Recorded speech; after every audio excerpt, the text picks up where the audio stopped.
ಕ್ಷಮೆಯಲ್ಲಿ ಒಂದು ಬ್ರೇಕಿಂಗ್ ಬರ್ತಾ ಇದೆ.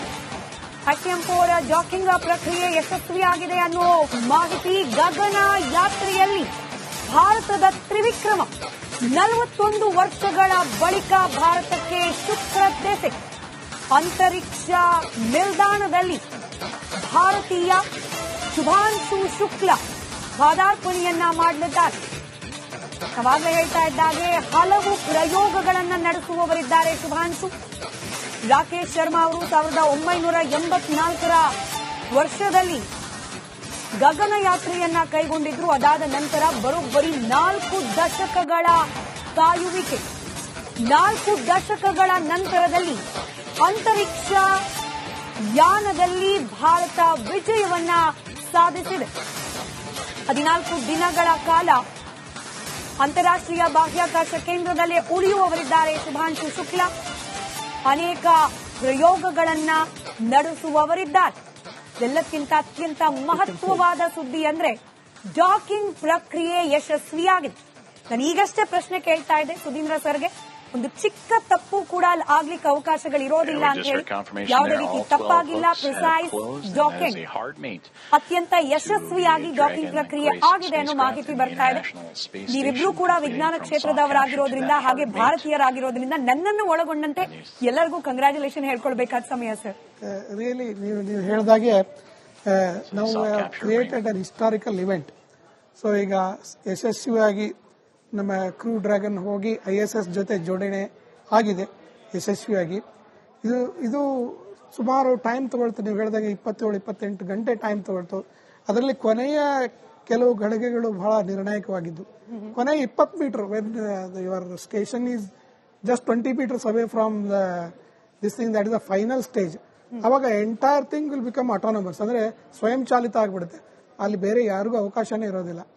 ಅವಾಗ ಅವರು ನಮ್ಮ ಈ ಡ್ರ್ಯಾಗನ್ ಏನಿದೆ ಅದು ಇಟ್ ವಿಲ್ ಕ್ರೀಪ್, ಅಂದ್ರೆ 1 ಸೆಂಟಿಮೀಟರ್ ಪರ್ ಸೆಕೆಂಡ್ ಸ್ಪೀಡಲ್ಲಿ ಸ್ಲೋ ಆಗಿ towards the space station move ಆಗುತ್ತೆ. ಆಮೇಲೆ before docking it will happen in 2 stages. One is called soft latch up and second is hard latch up. Soft ಅಂದ್ರೆ ಏನ್ ಮಾಡುತ್ತೆ ಅಂದ್ರೆ ಆ ಸ್ಪೇಸ್ ಸ್ಟೇಷನ್ ಇರತಕ್ಕಂತ ಕೆಲವೊಂದು magnetic guides they will pull the dragon and place it at a right place. ಯಾಕಂದ್ರೆ ಅವರು ಕೃಷ್ಣಮೂರ್ತಿ ಹೇಳಿದಂಗೆ everything is very dynamic there. ಅಲ್ಲಿ ನಾವು ಒಮ್ಮೆಲ್ಗೆ ಲ್ಯಾಚಪ್ ಮಾಡೋಕ್ಕಾಗಲ್ಲ. We have to be very very cautious. ಆ ಕಾಶನ್ ಮಾಡೋದಕ್ಕೆ ಫಸ್ಟ್ ಸಾಫ್ಟ್ ಕ್ಯಾಪ್ಚರ್ ಅಂತ ಹೇಳ್ತೀವಿ. ಸಾಫ್ಟ್ ಕ್ಯಾಪ್ಚರ್ ಅಲ್ಲಿ the ISS will pull dragon with magnetic force rather than any physical force. Pull ಮಾಡಿ ಅದು ಕರೆಕ್ಟ್ ಆಗಿದೆಯಾ, ಮೆಕ್ಯಾನಿಕಲ್ ಲ್ಯಾಚ್ ಕೂಡೋಕ್ಕಿಂತ ಮುಂಚೆ ಆ ಮೆಕ್ಯಾನಿಕಲ್ ಲ್ಯಾಚ್ ಕೂತಾಗ ಕರೆಕ್ಟ್ ಆಗಿ ಲ್ಯಾಚ್ ಆಗಬೇಕು, ಆ ಪೊಸಿಷನ್ ಅಲ್ಲಿ ಇದೆಯಾ ಅನ್ನೋದನ್ನ ಕನ್ಫರ್ಮ್ ಮಾಡಿಕೊಂಡು ತದನಂತರದಲ್ಲಿ next step hard latching. So ಅದೆಲ್ಲ ಆಟೋನಮಸ್ ಆಗಿ ನಡೆಯುತ್ತೆ. ಸೊ ಅದು ಹಾರ್ಡ್ ಲ್ಯಾಚಿಂಗ್ ಸಾಫ್ಟ್ ಲ್ಯಾಚಿಂಗ್ ಎರಡೂ ಸಕ್ಸಸ್ಫುಲ್ ಆಗಿ ಈಗ ಎರಡೂ ಒಂದೇ ಆಗ್ಬಿಟ್ಟಿದೆ ಈಗ. ಸೊ ಇಲ್ಲಿ ನೀವು ಕೇಳ್ತಾ ಇದ್ರಿ what is the critical role of pilot.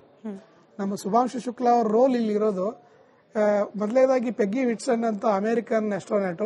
She is a commander of this entire space ship. Second in role is pilot. ಇವ್ರದ್ದು ಎಷ್ಟು ಮಹತ್ವ ಆಗಿತ್ತು ಈ ರೋಲ್ ಅಂತ ನೀವು ಕೇಳ್ತಾ ಇದ್ರಿ.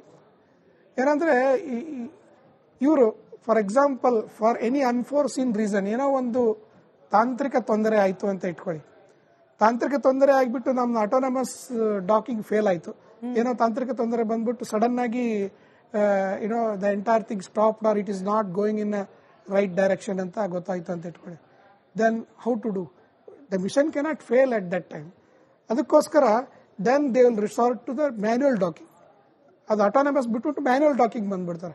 ಮ್ಯಾನ್ಯುಯಲ್ ಡಾಕಿಂಗ್ ಬಂದಾಗ ಪೈಲಟ್ ಜವಾಬ್ದಾರಿ ಬರುತ್ತೆ. ಅವಾಗ the pilot is trained for manual docking under the instructions of a commander. So commander is ಪೆಗಿ ವಿಟ್ಸನ್, but actual pilot is our Shubhanshu Shukla. ನೋಡಿ ಎಷ್ಟೊಂದು ನಮ್ಮ ಭಾರತಕ್ಕೆ ಎಷ್ಟೊಂದು ಮಹತ್ವವಾದ ಇದೊಂದು ಹೆಮ್ಮೆಯ ವಿಷಯ ಅಲ್ವೇ ನಿಜವಾಗ್ಲು. ಯಾಕಂದ್ರೆ ಏನಾದ್ರೂ ತೊಂದರೆ ಆಗಿದ್ರೆ ದೇವರ ದಯದಿಂದ ಏನೂ ಆಗ್ಲಿಲ್ಲ, ಎವ್ರಿಥಿಂಗ್ ವೆಂಟ್ ಸ್ಮೂತ್ಲಿ. ಬಟ್ ಏನಾದ್ರೂ ಆಗಿದ್ರೆ the entire mission was on the shoulder of Shubhanshu Shukla. ಅವರು ಅವಾಗ ಮ್ಯಾನ್ಯುಯಲಿ ಯಾವ ತರ ಡಾಕ್ ಮಾಡಬೇಕು, it will be more strenuous, more treacherous. ಆಮೇಲೆ ಅವ್ರು ಸ್ಪ್ಲಿಟ್ ಸೆಕೆಂಡ್ ಅಲ್ಲಿ ಡಿಸಿಷನ್ ತಗೊಳ್ಬೇಕು. ಅದೆಲ್ಲ ಮ್ಯಾನ್ಯುಯಲ್ ಮಾಡ್ಬೇಕಾದ್ರೆ ಆ ಎಲ್ಲವುಗಳನ್ನು ಅವರು ಸ್ಪೆಷಲ್ ಟ್ರೈನಿಂಗ್ ಮಾಡ್ಕೊಂಡಿದ್ರು ಅದಕ್ಕೆ. ಸೊ ಮಾಡ್ಕೊಂಡ್ಬಿಟ್ಟು that was his role. So that's why the pilot role becomes very very very important. During ascent also during descent after 14 days ಆಗಿ ಬರಬೇಕಾದ್ರೂ ಕೂಡ ಏನಾದರೂ ತೊಂದರೆ ಆದರೆ ಆಟೋ ಪೈಲಟ್ ಇಂದ ಮ್ಯಾನ್ಯುವಲ್ ಪೈಲಟಿಂಗ್ ಬಂದ್ರೆ Subhash Shukla's role become very very important. ಹೀಗಾಗಿ ನಮ್ಮ ಸುಭಾಷ್ ಶುಕ್ಲಾ ರೋಲ್ ಈ ಎಂಟೈರ್ ಮಿಷನ್ ಅಲ್ಲಿ ತುಂಬಾ ಮಹತ್ವದ್ದಾಗಿದೆ. ಅದು ನಮಗೆಲ್ಲ ಒಂದು ಗರ್ವ, ಪ್ರೌಡ್ ಮೂಮೆಂಟ್. ಹೌದು, ನಿಜ ನಿಜ. ನಮ್ಗೆ ಎಷ್ಟು ಖುಷಿ ಆಗ್ತಿರ್ಬೇಕಾದ್ರೆ ತಂದೆ ತಾಯಿ ಖುಷಿಗೆ ಲೆಕ್ಕ ಹಾಕ್ಲಿಕ್ಕೆ ಸಾಧ್ಯನಾ? ನೀವು ದೃಶ್ಯದಲ್ಲಿ ಗಮನಿಸ್ತಾ ಇದ್ದೀರಿ, ಶುಭಾಂಶು ಅವರ ತಂದೆ ತಾಯಿ ಸಂಭ್ರಮದ ಕ್ಷಣಗಳಿಗೆ ಸಾಕ್ಷಿ ಆಗ್ತಾ ಇರೋದು. ಈಗಷ್ಟೇ ವಿಜ್ಞಾನಿಯಾದ ಸುಧೀಂದ್ರ ಬಿಂದಗಿ ಅವರು ವಿವರಿಸ್ತಾ ಇದ್ರು, ಚೂರು ಹೆಚ್ಚು ಕಮ್ಮಿ ಆಗಿದ್ರು ಕೂಡ ಶುಭಾಂಶು ಅವರ ಮೇಲಿರೋ ಜವಾಬ್ದಾರಿ ಮತ್ತಷ್ಟು ಮಗದಷ್ಟು ಹೆಚ್ಚಾಗ್ತಾ ಇತ್ತು. ಎಲ್ಲವೂ ಅಂದುಕೊಂಡಂತೆ ಸುಸೂತ್ರವಾಗಿ ಆಗ್ತಾ ಇದೆ. ಹೀಗಾಗಿ ತಂದೆ ತಾಯಿಗಳಿಗೂ ಕೂಡ ಒಂದಷ್ಟು ನಿರಾಳ ಭಾವ. ಈ ಖುಷಿ, ಈ ಸಂಭ್ರಮ ಇನ್ನೂ ದುಪ್ಪಟ್ಟಾಗ್ಲಿ. ಈ 14 ದಿನಗಳ ಪ್ರಯೋಗ ಹಾಗೆ ಶುಭಾಂಶು ಅವ್ರ ಮೇಲಿರೋ ಜವಾಬ್ದಾರಿ ಇದನ್ನು ಅತ್ಯಂತ ಯಶಸ್ವಿಯಾಗಿ ನಿಭಾಯಿಸಿ ಅವರು ಭಾರತಕ್ಕೆ ವಾಪಸ್ ಆಗ್ಲಿ. ಆಗ್ಲೂ ಕೂಡ ಇಂಥದ್ದೇ ಸಂಭ್ರಮ ತಂದೆ ತಾಯಿ ಮುಖದಲ್ಲಿ ಇರ್ಲಿ ಅಂತ ಹೇಳಿ ನಾವು ಭಾರತೀಯರಾಗಿ ಆಶಿಸೋಣ. ಕೃಷ್ಣಮೂರ್ತಿ ಸರ್ ಈ ಡಾಕಿಂಗ್ ಬಗ್ಗೆ ವಿವರಿಸ್ತಾ ಇದ್ರು. ನನಗಿದ್ದ ಕುತೂಹಲ, ಅದಕ್ಕೊಂದಷ್ಟು ವಿವರಣೆ ಕೂಡ ಕೊಟ್ಟರು ಸುಧೀಂದ್ರ ಸರ್. ಝೀರೋ ಗ್ರಾವಿಟಿ ಇರುತ್ತೆ ನಮ್ಮ ಇಲ್ಲಿ ಭೂಮಿ ಮೇಲಾದ್ರೂ ಕೂಡ ನಾವು ಏರ್ ಟು ಏರ್ ಫ್ಯೂಲಿಂಗ್ ಪ್ರಕ್ರಿಯೆನ ಆಶ್ಚರ್ಯದಿಂದ ನೋಡ್ತೀವಿ ಫೈಟರ್ ಜೆಟ್ಗಳಿಗೆಲ್ಲ. At least it was under some gravitational force. ನಿಮ್ ಬಾಹ್ಯಾಕಾಶದಲ್ಲಿ ನಿಮಗೆ ಗುರುತ್ವಾಕರ್ಷಣೆಯೇ ಇರೋದಿಲ್ಲ. ಅಂಥದ್ರಲ್ಲಿ ಮ್ಯಾಗ್ನೆಟಿಕ್ ಪುಲ್ ಹೆಂಗ್ ವರ್ಕ್ ಆಗುತ್ತೆ, ಇದನ್ನ ಇನ್ನೊಂಚೂರು ಡೀಟೇಲ್ ಆಗಿ ನಮ್ಮ ವೀಕ್ಷಕರಿಗೆ ಅರ್ಥ ಆಗೋಕ್ ಸರಳವಾಗಿ ವಿವರಿಸಬಹುದಾ? ಒಂದ್ ವಿಚಾರ ಅಂದ್ರೆ ಗುರುತ್ವಾಕರ್ಷಣೆ ಇರುತ್ತೆ, ಆದ್ರೆ 0G ಎಫೆಕ್ಟ್ ಇರುತ್ತೆ. ಗುರುತ್ವಾಕರ್ಷಣೆ ಇದ್ರೂ ಕೂಡ 0G ಎಫೆಕ್ಟ್ ಇರುತ್ತೆ. ಇಲ್ಲಿ ಡಾಕಿಂಗ್ ಬಗ್ಗೆ ಸುಧೀಂದ್ರ ಬಿಂದಗಿ ಹೇಳ್ತಿದ್ದ ಹಾಗೆ ಅದು ಎಷ್ಟು ಸೂಕ್ಷ್ಮ ಆಗಿರುತ್ತೆ ಅಂತಂದ್ರೆ, ಈ ಸೂಜಿಗೆ ದಾರ ಪೋಣಿಸ್ತೀವಲ್ಲ ಆ ಲೆವೆಲ್ ಅಲ್ಲಿ ಸೂಕ್ಷ್ಮ ಆಗಿರುತ್ತೆ. ಅಲ್ಲಿ X axis, Y axis, Z axis 3 axis ಅಲ್ಲೂ ಕೂಡ ನಮಗೆ ಯಾವುದೇ ರೀತಿಯಾದ ಒಂದು ಫ್ರಿಕ್ಷನ್ ಇರೋದಿಲ್ಲ. ಸ್ವಲ್ಪ ಹೇಳಕ್ ಕಷ್ಟ ಆಗತ್ತೆ. ಈಗ ಒಂದು ಚೆಂಡನ್ನ ನೀವು ಒಂದು ಸೂಜಿ ಮೇಲೆ ಇಟ್ಕೊಂಡ್ರೆ, ಒಂದು ಬಾಲನ್ನ ಒಂದು ಕಡ್ಡಿ ಮೇಲೆ ಇಟ್ಕೊಂಡ್ರೆ ಬಾಲ್ ಎಲ್ಲೂ ಬೇಕಿರೋ ಹೋಗ್ಬೋದು, ಇಲ್ಲೂ ಬೀಳ್ಬೋದು, ಅಲ್ಲೂ ಬೀಳ್ಬೋದು, ಅಲ್ಲೂ ಬಿಡ್ಬೋದು. ಸೊ ಆ ತರ ಒಂದು ಪರಿಸ್ಥಿತಿ ಅಲ್ಲಿರುತ್ತೆ. ಆ ತರ ಪರಿಸ್ಥಿತಿನಲ್ಲಿ ನೀವು ಅದನ್ನ ತಗೊಂಡು ಹೋಗ್ಬಿಟ್ಟು ಅದಕ್ಕೆ ಡಾಕಿಂಗ್ ಮಾಡ್ಬೇಕು. ಈಗ ಹೇಳಿದಾಗೆ ಸಮಯದಲ್ಲಿ ಒಂದು ಬ್ರೇಕಿಂಗ್ ಬರ್ತಾ ಇದೆ. ಅಕ್ಕಿಯಂಪೋರ ಜಾಕಿಂಗ್ ಪ್ರಕ್ರಿಯೆ ಯಶಸ್ವಿಯಾಗಿದೆ ಅನ್ನೋ ಮಾಹಿತಿ. ಗಗನ ಯಾತ್ರೆಯಲ್ಲಿ ಭಾರತದ ತ್ರಿವಿಕ್ರಮ 41 ವರ್ಷಗಳ ಬಳಿಕ ಭಾರತಕ್ಕೆ ಶುಕ್ರ ದೆಸೆ. ಅಂತರಿಕ್ಷ ನಿಲ್ದಾಣದಲ್ಲಿ ಭಾರತೀಯ ಶುಭಾಂಶು ಶುಕ್ಲಾ ಪಾದಾರ್ಪಣೆಯನ್ನ ಮಾಡಲಿದ್ದಾರೆ. ಅವಾಗಲೇ ಹೇಳ್ತಾ ಇದ್ದಾಗೆ ಹಲವು ಪ್ರಯೋಗಗಳನ್ನ ನಡೆಸುವವರಿದ್ದಾರೆ ಶುಭಾಂಶು.